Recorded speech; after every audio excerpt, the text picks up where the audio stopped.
வணக்கம் மாணவ தங்கங்களா, நலமா இருக்கீங்களா? 12th ஸ்டாண்டர்ட் கெமிஸ்ட்ரி யூனிட் 3ல இம்பார்ட்டண்டான புக் இன்சைட் கொஸ்டின் பார்க்க போறீங்க. ஹோம் சிக்னல் அப்படின்னா என்ன?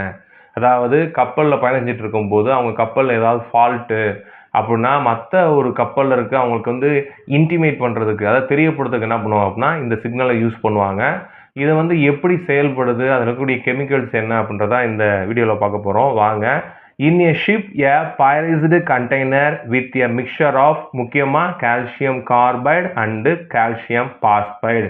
அதாவது ஒரு pyrazed container அப்படின்னா என்னன்னா, pyrazed மீன்ஸ் பார்த்தீங்கன்னா ஹோல்ஸ், குட்டி குட்டியாக ஹோல்ஸ் போட்டிருப்பாங்க.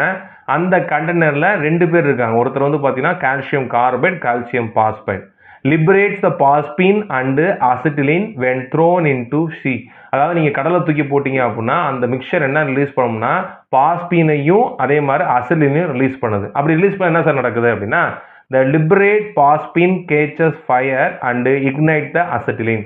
ஸோ வெளியாகக்கூடிய அந்த பாஸ்பேட் என்ன ஆகுதுன்னா ஃபயர் ஆகி அதுலேருந்து வரக்கூடிய அந்த அசிட்டிலையும் என்ன பண்ணுது அப்படின்னா ஃபயர் பண்ண வைக்குது.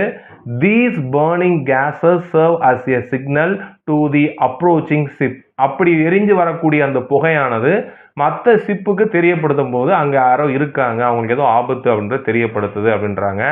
இது பார்த்தீங்கன்னா ரொம்ப முக்கியம். நம்ம புக்கில் பார்த்தீங்கன்னா அந்த ஈக்குவேஷன் இல்லை, நான் உங்களுக்காக எப்படி அது இருக்குன்றதை எடுத்து எழுதியிருக்கேன் பாருங்கள். கால்சியம் பாஸ்பைடு வாட்டர் ரியாக்ட் ஆகும்போது நமக்கு பாஸ்பின் கேஸை கொடுக்கும். அதே மாதிரி இந்த கால்சியம் கார்பைடு வாட்டர் ரியாக்ட் ஆகும்போது அசிடினை கொடுக்கும். இந்த 2 கேஸ் லிபரேட் ஆகிறது தான் அந்த சிக்னலை ப்ரொடியூஸ் பண்ணுது. சரிங்களா? கண்டிப்பாக இந்த வீடியோ உங்களுக்கு யூஸ்ஃபுல்லாக நண்பர்களுக்கு ஷேர் பண்ணுங்கள். மறக்காம சேனலை சப்ஸ்கிரைப் பண்ணுங்கள். தொடர்ந்து மாணவ தங்கங்களா, நன்றி.